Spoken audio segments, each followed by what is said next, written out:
அது ஒரு ஆரோக்கியமான உணவா மட்டும் அது மாறாது. பல காலத்துக்கு தொடர்ந்து ஏதாவது ஒரு விஷயங்களை செஞ்சுட்டே இருக்கு. ரொம்ப சுகாதாரமான முறையில, ரொம்ப சுத்தமான முறையில உங்க குழந்தைங்களுக்கு நீங்க நேரடியாவே செயற்கையான நிறமிகள் உங்களுக்கும் வந்து ஒரு திருப்தியா இருக்கும். பேக்கரியை விரும்பாத குழந்தைங்களே இல்ல. இது ரொம்ப ஒரு பாரம்பரியமான டிப்புன்னு நான் சொல்ல விரும்புறேன். ஐயோ எனக்கு ஸ்நாக்ஸே பண்ண தெரியாது அப்படின்னு தான் தோணும். ஆனா ஒரு மாதிரி மூஞ்சில் அடிச்ச மாதிரி ஆயிடும். புதுசா அதை சாப்பிட்றதுக்கு ஆசைப்படுவாங்க.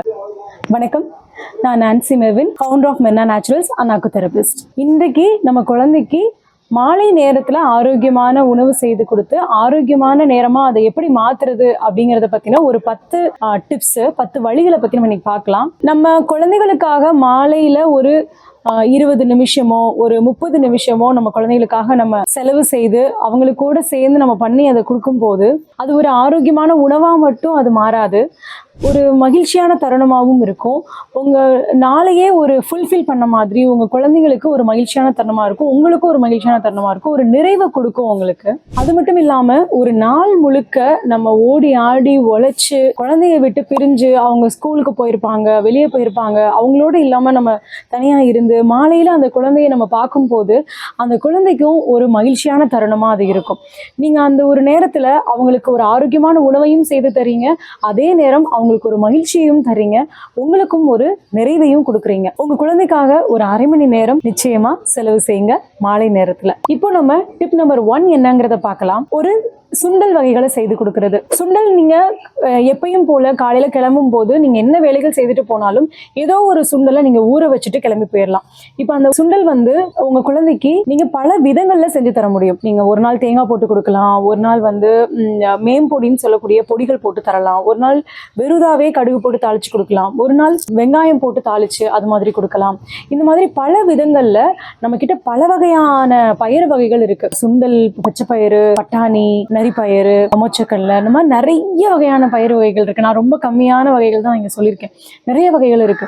நீங்க இதை ஒவ்வொரு நாளும் ஒரு ஒரு வெரைட்டியா நீங்க செஞ்சு தரும்போது மொத்தமா ஒரு வாரத்துக்கு ஒரு நாள் நீங்க சுண்டல் வகைகள்னு வச்சுக்கிட்டா கூட நீங்க பல காலத்துக்கு தொடர்ந்து வேற வேற சுண்டல் வகைகளை செஞ்சு கொடுத்துட்டே இருக்க முடியும். அந்த அளவுக்கு நம்ம கிட்ட நிறைய சுண்டல் வகைகள் இருக்கு, பயிர் வகைகள் இருக்கு. அதையும் நீங்க பல விதங்கள்ல செஞ்சு தர முடியும், பல வகையான சுவைகள்ல செஞ்சு தர முடியும்.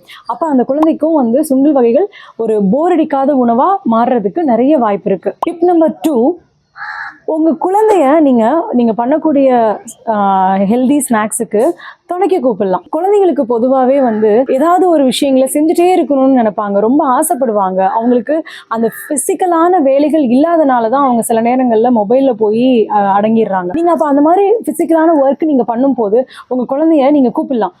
அம்மாவுக்கு எனக்கு கொஞ்சம் துணைக்கு வாயேன், எனக்கு கொஞ்சம் ஹெல்ப் பண்ணேன் அப்படின்னு நீங்கள் கேட்கும்போது அந்த குழந்தைக்கு ரொம்ப சந்தோஷமா இருக்கும். நம்மளையும் மதிச்சு ஒரு ஆள் நம்மளை வந்து ஹெல்ப்புக்கு கூப்பிடுறாங்களே அப்படின்னு சொல்லிட்டு ரொம்ப ஆசையாக வருவாங்க.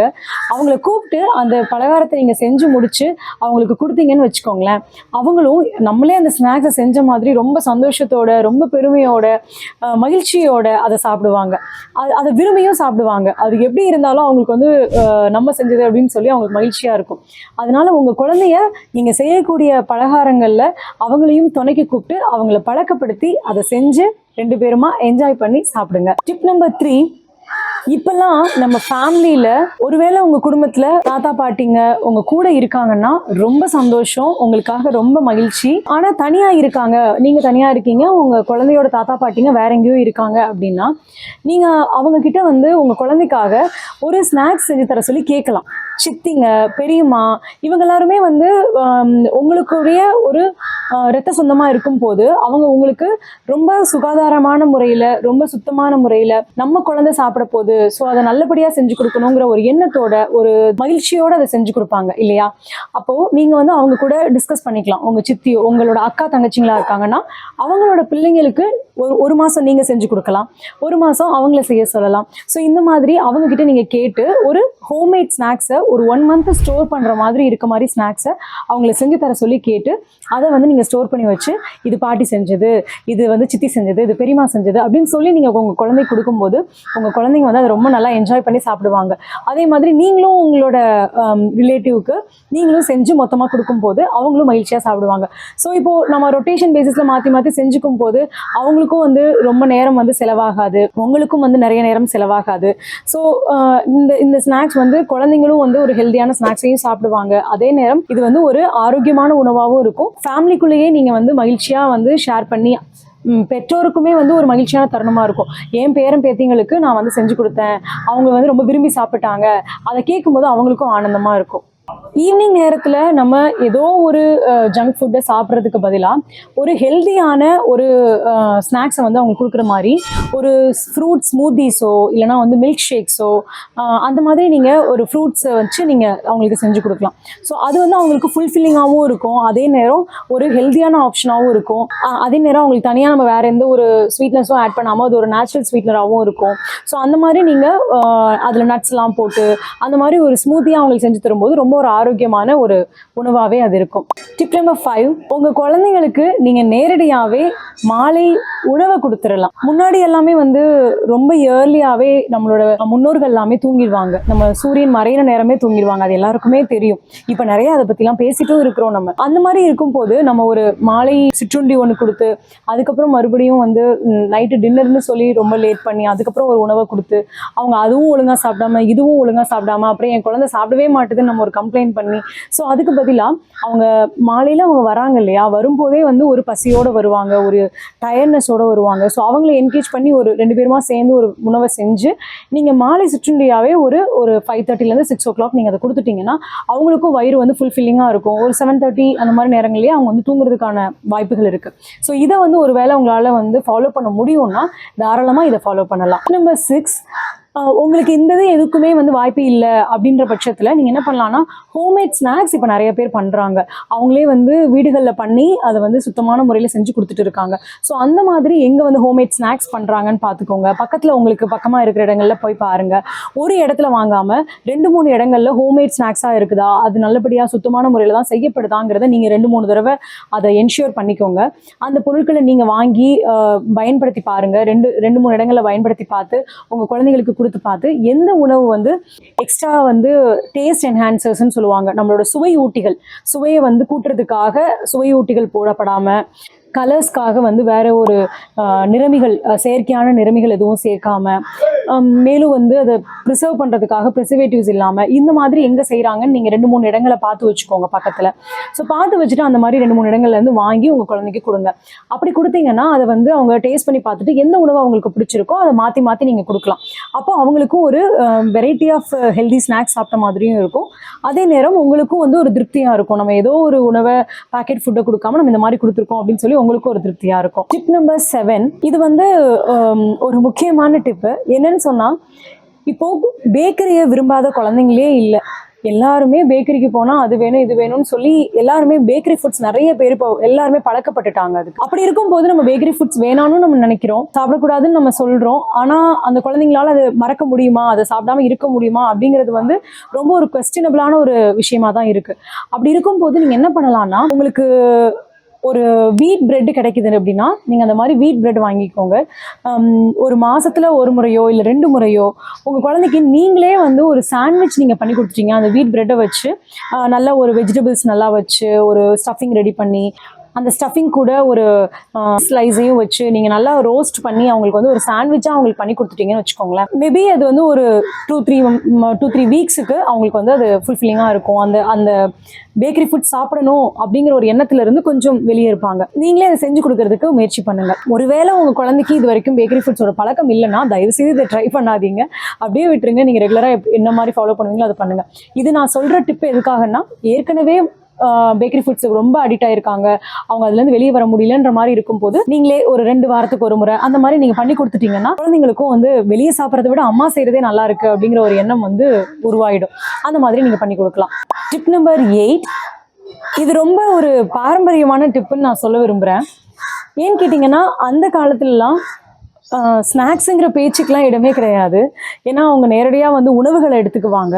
ஒருவேளை ஸ்நாக்ஸ் சாப்பிடணும்னு ஆசைப்பட்றாங்கன்னு வச்சுக்கோங்க, சிற்றுண்டிகளாக எடுத்துக்கணும்னு ஆசைப்பட்றாங்கன்னா வறுத்து வச்சிருக்கிற நிறைய பயிர் வகைகளை அப்படியே எடுத்து வாயில போட்டு சாப்பிடுவாங்க அப்படின்னு சொல்லி நம்ம அக்கா நிறைய பேர் சொல்லுவாங்க. ஸோ இதில் என்னன்னு பார்த்தீங்கன்னா, உளுந்து வறுத்து அதை எடுத்து வாயில போட்டு உணவாக எடுத்துக்கிட்டாங்க. வேர்க்கடலையை வறுத்து அதை உணவா எடுத்துக்கிட்டாங்க. ஸோ இந்த மாதிரி வறுத்த உணவுகள் தான் அதிகமா அப்ப இருந்துச்சு. வறுத்ததுன்னா எண்ணெயில வறுத்தது கிடையாது, வெறும் சட்டியில வறுத்தது, சூடு பண்ணப்பட்டது. பொரிலாம் வந்து அந்த மாதிரி வறுக்கப்பட்டது தான். உப்பு கடலை, வேர்க்கடலை, இது எல்லாமே வறுக்கப்பட்ட உணவுகள். இந்த மாதிரி இருக்கிற உணவுகளை நீங்க வந்து முடிஞ்சா முயற்சி பண்ணி இந்த உணவுகளை பழக்கப்படுத்துங்க. எடுத்த உடனே உங்க குழந்தைக்கு இது வரைக்கும் நீங்க கொடுத்ததே இல்லைன்னா அவங்க பழக்கப்பட்டிருக்க மாட்டாங்க, அப்ப அவங்களுக்கு தெரியாது. கொஞ்சம் கொஞ்சம் அவங்களுக்கு கொடுத்து பழக்கப்படுத்துங்க, அப்பதான் அவங்க பழகுவாங்க. பழகினதுக்கு அப்புறமா நீங்க அதுல எல்லா வெரைட்டியான நட்ஸுமே சேர்த்துக்கலாம். அதுல இருக்க எல்லா வகையான பயிர்களை கூட நீங்க சேர்த்துக்கலாம். உப்பு கடலை சேர்த்துக்கலாம், அதுக்கப்புறம் பாதாம், முந்திரி, இது எல்லாமே நீங்க கொஞ்சமா உப்பு போட்டு கூட நீங்க வந்து வறுக்கலாம். இதெல்லாம் வறுக்கும் போது உங்களுக்கு வந்து அந்த ஒரு ஃப்ளேவரையும் தூக்கி கொடுக்கும், அதே நேரம் உங்களுக்கு ஒரு சத்தான உணவாகவும் இருக்கும். நீங்க இந்த மாதிரி பண்ணும்போது குழந்தைங்களுக்கு வந்து பொதுவா நம்ம இனிப்பு வகைகளுக்கு கூட எளிமையா நமக்கு ஒரு மாற்று கிடைச்சிரும். நம்ம ஒரு பழத்தை சாப்பிட்டோம்னா அந்த இனிப்பு கிடைச்சிரும். நம்ம வந்து இந்த மாதிரி மாற்றுகள் வந்து நமக்கு இருக்கு. என்ன ஒரு விஷயமா இருக்கும்னா, காரமான சிற்றுண்டிகளை ரீப்ளேஸ் பண்றதுக்கு நம்ம கிட்ட ரொம்ப கம்மியான அளவு தான் மாற்றுகள் இருக்கு. அப்ப அந்த காரமான உணவுகளை மாற்று பண்றதுக்கு இந்த மாதிரி விஷயங்கள் நம்ம கொஞ்சம் மாத்திக்க வேண்டியிருக்கு. நம்ம வறுத்து வச்சுக்கிற உணவுகளை நம்ம எப்பயுமே ஒரு ஸ்டோர் பண்ணி வச்சுக்கிட்டோம் அப்படின்னா, ஒருவேளை ஏதாவது சாப்பிடணும் அப்படின்னு ஒரு ஆசைகள் வரும்போது இது 2 எடுத்து வாயில போட்டுக்கிட்டோம்னா கொஞ்சம் ஆசைகள் வந்து அடங்கும். இதை குழந்தைங்களுக்கு ஈவினிங் நேரத்தில் கொடுத்து பழக்கப்படுத்திக்கோங்க. Tip number 9. இந்த டிப் பார்த்தீங்கன்னா ரொம்ப எளிமையான டிப்பு. ஆனா கேட்கும் போது நிறைய பேருக்கு வந்து ஐயோ எனக்கு ஸ்நாக்ஸே பண்ண தெரியாது அப்படின்னு தான் தோணும். ஆனா உண்மையாவே நீங்க ஒன்ஸ் பழகிட்டீங்க, ஒரு தடவை இதை செஞ்சு பழகிட்டீங்கன்னா உங்களுக்கு ரொம்ப எளிமையா இருக்கும். என்னன்னு பார்த்தீங்கன்னா, நம்ம லட்டு வகைகள் செய்யறது. இந்த லட்டு வகைகள் வந்து உங்களுக்கு ஏதாவது ஒரு 2-3 ரெசிபிஸ் வந்து பழகிக்கோங்க. அந்த ரெசிபிஸ்ல லட்டு வந்து எல்லா லட்டுமே கிட்டத்தட்ட ஒரே மாதிரி தான் இருக்கும். நீங்க வந்து ஒரு தடவை அந்த பாகு மட்டும் உங்களுக்கு பிடிக்க வந்துருச்சு அப்படின்னா கிட்டத்தட்ட எல்லா லட்டுமே ஒரே மாதிரி தான் இருக்கும். வேர்க்கடலை லட்டா இருக்கலாம், எள்ளு போட்டு பண்ற லட்டா இருக்கலாம், எள்ளு உருண்டைன்னு சொல்லுவோம், வேர்க்கடலை உருண்டைன்னு சொல்லுவோம். ஸோ அந்த மாதிரி இதெல்லாமே ஒரே மாதிரி தான் இருக்கும். அப்படியே உங்களுக்கு இதெல்லாமே வந்து பாகு எடுத்து அதை பிடிக்கும் போது உங்களுக்கு கை ரொம்ப சுடும், நான் பழக்கமே பட்டதில்லைன்னு நினைக்கிறீங்கன்னா நீங்க என்ன பண்ணலாம், நட்ஸ் எல்லாத்தையுமே வறுத்து, நட்ஸோ இல்லைன்னா வேர்க்கடலையோ இதெல்லாம் வறுத்து நாடு சர்க்கரை இருக்கு இல்லையா, அந்த நாடு சர்க்கரையோட சேர்த்து நீங்க மிக்சியில அடிச்சு நீங்க வந்து உருண்டை பிடிக்கலாம். வேர்க்கடலையிலையும் முந்திரிலையும் எண்ணெய் பதம் இருக்கிறனால உங்களுக்கு நாடு சர்க்கரையோட போட்டு அடிக்கும் போதே உங்களுக்கு அழகா அது உருண்டை வந்து பிடிக்கிறதுக்கு வந்துடும். ஒருவேளை அப்படி இல்லை, நாடு சர்க்கரையும் நான் கொடுக்க விருப்பப்படல அப்படின்னு நினைக்கிறீங்கன்னா நீங்க என்ன பண்ணலாம், டேட்ஸ் இருக்கு இல்லையா, பேரிச்சம்பழம், அந்த பேரிச்சம்பழத்தை போட்டு நீங்க அடிக்கலாம்.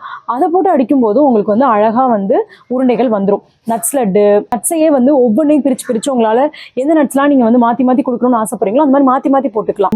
முந்திரியை மட்டும் வச்சு முந்திரி உருண்டை பண்ணலாம், இல்லைன்னா வந்து வேர்க்கடலை வச்சு வேர்க்கடலை உருண்டை பண்ணலாம், பாதாம் முந்திரி எல்லாம் சேர்த்து போட்டு ஒரு உருண்டையா பண்ணலாம். இதுலயே நீங்க வந்து கிறிஸ்மஸ் பழம், இந்த மாதிரி என்ன அத்தி பழம், என்னென்ன பழங்கள் போடணும்னு ஆசைப்படுறீங்களோ அதெல்லாம் கொஞ்சம் போட்டுக்கலாம். ஸோ இந்த உருண்டைகளை வந்து நீங்க வாரத்துக்கு இவ்வளோ அப்படின்னு சொல்லி நீங்க மொத்தமா ரெடி பண்ணி வச்சுட்டு அதுல ஒரு உருண்டையும் இந்த வறுத்த முந்தின டிப்ஸ்ல சொன்ன மாதிரி அந்த வறுத்த பயிர்களையும் கொஞ்சம் கொடுத்து நீங்க வந்து ஒரு ஈவினிங் ஸ்நாக்ஸை வந்து அழகா ஃபுல்ஃபில் பண்ண முடியும். இந்த மாதிரி கொடுக்கும்போது குழந்தைங்களுக்கும் ஒரு உருண்டையை வந்து சாப்பிடும்போது ரொம்ப ஒரு சாக்லேட் சாப்பிட்ற ஃபீலோட சாப்பிடுவாங்க. இதையே நீங்க நிறைய வெரைட்டியா பண்ணலாம். ஒரு டூத் பீக்கை வந்து குத்தி வச்சுட்டீங்க அப்படின்னா அது வந்து லாலிபாப்பா அவங்க விரும்பி சாப்பிடுவாங்க, கடிச்சு சாப்பிடுவாங்க. இதை வந்து நீங்க பண்ண உங்களுக்கு நிறைய வந்துடும். நீங்க அந்த பாகை எடுத்து பழக்கப்பட்டிருக்கீங்க அப்படின்னா பாகை எடுக்கிறதுல நிறைய பண்ண முடியும். நீங்க எல்லா விதமான லட்டையுமே அந்த பாகை எடுக்கிறது மூலமா பண்ண முடியும். அந்த லட்டுகளையும் நீங்க செஞ்சு வச்சுக்கலாம். இதெல்லாம் நீங்க ஸ்டோர் பண்ணிக்கிட்டீங்கன்னா ஒரு வாரத்துல இந்த நாளைக்கு இந்த லட்டு அப்படின்னு சொல்லி நீங்க வந்து ஃபிக்ஸ் பண்ணி அழகா செஞ்சுக்க முடியும். டிப் நம்பர் 10, ஃப்ரூட் சாலட் இல்லைன்னா வெஜிடபிள் சாலட். இதுவுமே உங்க குழந்தைங்களுக்கு பழக்கம் இருக்க இல்ல அப்படிங்கறத தாண்டி முயற்சி பண்ணி பாருங்க. அவங்களையே கூப்பிடுங்க, எந்த வெஜிடபிள் அவங்களுக்கு பிடிச்சிருக்குன்னு ஒரு 4-5 வெஜிடபிள் வைங்க, அவங்களையே சூஸ் பண்ண சொல்லுங்க, கொஞ்சமா எடுத்து அவங்களுக்குன்னு ரெடி பண்ணுங்க. இப்போ நிறைய அளவுல சாப்பிட்டாதான் வந்து குழந்தைங்களுக்கு வந்து ஒரு மாதிரி மூஞ்சில் அடிச்ச மாதிரி ஆயிடும், அந்த வெஜிடபிள்ஸே சாப்பிட பிடிக்காத மாதிரியா இருக்கும். நீங்க கொஞ்சமா எடுத்துக்கோங்க, கொஞ்சமா வெஜிடபிள் எடுத்துக்கோங்க, கொஞ்சமா ஃப்ரூட்ஸ் எடுத்துக்கோங்க, மாதுளம்பழம் போடுங்க, தேங்காய் போடுங்க. தேங்காய் துருவல் போட்டிங்கன்னா அந்த ஃப்ரூட் சாலடோ வெஜிடபிள் சாலடோ ரொம்ப ஒரு மாதிரி டேஸ்டே என்ஹான்ஸ் பண்ணி கொடுக்கும். கொஞ்சமா ஒரு பிஞ்ச் அளவுக்கு உப்பு வந்து அதில் ஸ்ப்ரிங்கிள் பண்ணுங்க. நல்ல தரமான சாட் மசாலா வீட்டில் யாராவது செய்கிறாங்களோ இல்லை உங்களுக்கு எங்கேயாவது ரொம்ப நல்லபடியா இருக்குது, வேற எந்த சுவையூட்டியும் அதுல இல்லைங்கிற மாதிரி இருக்கிற சாட் மசாலா கிடைச்சதுன்னா அதை நீங்க வந்து ஒரு பிஞ்ச் மட்டும் ஸ்ப்ரிங்கிள் பண்ணலாம். ஒருவேளை உங்களுக்கு அந்த சாட் மசாலா பழக்கம்லாம் இல்லைன்னா தயவு செய்து பண்ணாதீங்க. இப்போ எப்படி பண்றீங்களோ அதே மாதிரி தொடர்ந்து பண்ணிக்கோங்க. ஒரு பிஞ்சு உப்பு, ஒரு பிஞ்சு மிளகுத்தூள், இந்த மாதிரி நீங்க அதுல கலந்து கொடுக்குறீங்க அப்படின்னா அது ஒரு சுவையை கொடுக்குமா. அப்ப அந்த குழந்தைக்கு வந்து அது வெறும் ராவா அந்த வெஜிடபிளை சாப்பிட்ற மாதிரியோ ஒரு ஃப்ரூட்டை சாப்பிட்ற மாதிரியோ இருக்காது. ஒருவேளை உங்க குழந்தைங்க வெறும் பழங்களையும் வெறும் காய்களையும் சாப்பிட்டு பழக்கப்பட்டிருக்காங்கன்னா தயவு செய்து அப்படியே அவங்கள தொடர்ந்து பழக்கப்படுத்துங்க. பழக்கம் இல்லாதவங்களுக்காக தான் நான் வந்து அந்த மிளகுத்தூள், உப்பு எல்லாம் சொல்கிறேன். பழக்கப்பட்டிருக்காங்கன்னா அப்படியே ஃபாலோ பண்ணுங்க. இது மாதிரி நீங்கள் அவங்களுக்கு கொடுக்கும்போது அவங்களும் வந்து ரொம்ப விரும்பி புதுசாக அதை சாப்பிட்றதுக்கு ஆசைப்படுவாங்க. இதை எல்லாத்தையுமே தொடர்ந்து பண்ணாதீங்க. தொடர்ந்து ஒரு வாரம் ஃபுல்லாக ஃப்ரூட் சாலட் அப்படிலாம் பண்ணிடாதீங்க. அவங்களுக்கு ரொம்ப போர் அடிச்சிடும். மாசத்துல ஒரு நாள், அப்புறம் மாசத்துல 2 நாள், அப்புறம் வாரத்துல ஒரு நாள், அப்படி கொஞ்சம் கொஞ்சமாக அவங்களுக்கு வந்து பழக்கமாக கொண்டு வாங்க. இந்த மொத்தத்துலேயுமே உங்களுக்கு ஒரு 10 டிப்ஸ் நான் சொல்லியிருக்கேன். இந்த 10 டிப்ஸில் 10மே உங்களுக்கு உபயோகமாக இருக்குமான்னு எனக்கு தெரியல. இதில் ஏதாவது ஒரு 1-2 உங்களுக்கு உபயோகமாக இருக்கலாம். இதில் இருக்கிற ஏதோ ஒரு சில விஷயங்களை நீங்கள் ஏற்கனவே வந்து ஃபாலோ பண்ணிட்டு இருக்கலாம். இதை தாண்டி நீங்கள் சில விஷயங்களையும் ஃபாலோ பண்ணலாம். அப்படி இருக்கிற விஷயங்களை நீங்கள் கமெண்ட் செக்ஷனில் கொடுங்க. அது எல்லாருக்குமே ரொம்ப பயனுள்ளதாக இருக்கும். எல்லாருமே அதையும் பார்த்து தெரிஞ்சுக்கிட்டு அது மாதிரியும் ஃபாலோ பண்ணுவாங்க. இதே மாதிரி நம்மளுடைய சேனலில் நிறைய விதமான ஹெல்த் டிப்ஸும் மனதுக்கும் உடலுக்குமான நிறைய விழிப்புணர்வு பதிவுகள், அதோட நிறைய பயனுள்ள பதிவுகள் வந்துட்டே இருக்கு. உங்களுக்கு விருப்பமாக இருந்ததுன்னா நம்மளுடைய வலையொலியில் இணைஞ்சுக்கோங்க.